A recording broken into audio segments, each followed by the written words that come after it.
Are you ready for an adventure? Come on, let's lace up our boots because today we're heading out onto the soccer field to meet every single player on the legendary Team of 11. So, take a look at this map of the field. This is where our journey is going to take place. Every player has a super important job to do, and we're going to explore all of them, starting our adventure way back at our own goal in what I like to call the goalkeeper's fortress. All right, first up, let's meet the player who stands at the very back of the field. This person is the last and, often the most important line of defense. Okay, get this. This is the only player on the whole field who can use their hands, but only inside that big box around the goal. Being a goalkeeper takes a ton of bravery and reflexes like a cat. A great goalie can absolutely be the hero of the game. And the best goalkeepers become total heroes.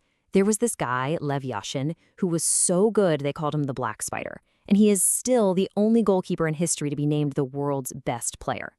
Then you've got Hope Solo, who was famous for these incredible acrobatic saves that helped her team win it all.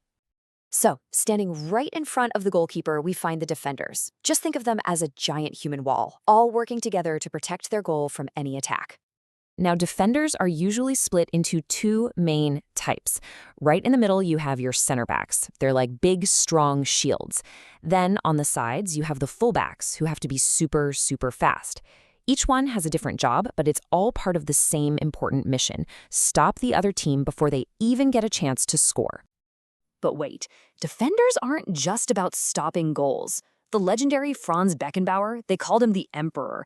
He was so smooth and smart, he basically invented a new way to play, starting the team's attack from the back.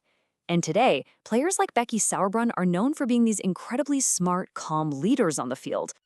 And sometimes, defenders create the most magical moments. I mean, in the 1999 World Cup final, it was a defender, Brandi Chastain from the USA, who stepped up and scored the winning penalty kick. She won the whole tournament for her team. How amazing is that? Okay, now we're moving into the very heart of the field. This is where we find the players who connect the entire team together, all the way from the defense to the attack. They're called the engine for a reason. Midfielders pretty much do a bit of everything. They defend, they pass, they attack, and they just never stop running for the team. They really do keep the whole team going. And just like defenders, midfielders have different jobs too. Some are like a shield for the defense, while others are more like magicians, using all their skill and creativity to set up goals for the forwards. This just goes to show you that midfielders can be anything. You've got tough tacklers like N'Golo Kanté, who people used to joke could cover the entire field by himself. You've got amazing goal scorers like Carly Lloyd, who once scored from the halfway line in a World Cup final. And then you have these pinpoint passers like David Beckham, who was famous for bending the ball exactly where he wanted it to go. It was like magic.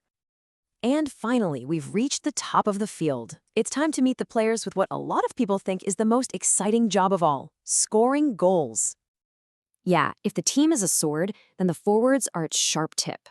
They're the finishers, always looking for that one chance to put the ball right into the back of the net. You'll find different kinds of forwards too. In the middle, you've got the striker, whose main job is to shoot and score. And then out on the sides are the wingers, who use their speed and their tricks to get past defenders. But whether they're in the middle or out wide, their goal is always the same. Some strikers become total legends, and really none are more famous than Pelé from Brazil.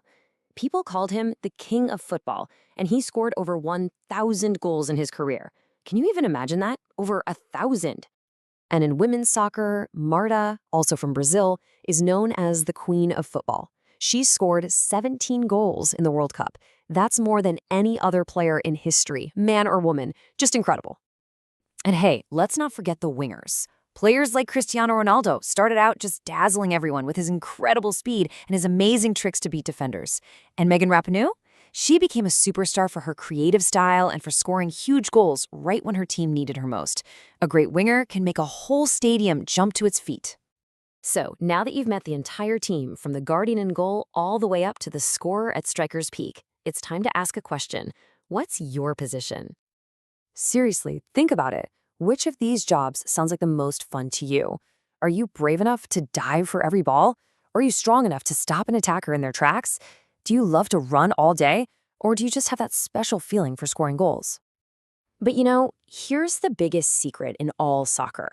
No single player, I don't care how amazing they are, can win a game all by themselves. It takes all 11 players working together, helping each other out. That's where the real magic happens. And hey, don't worry if you don't know your best position right away. Maybe you're a defender one day and a forward the next. The only way to really find out what you love is to just get out there and play. You know, every single legendary player we talked about today started out just like you. As a kid, kicking a ball around, just having fun. They tried things, they learned, and they found their place on the team. The next legend? Well, it could be you.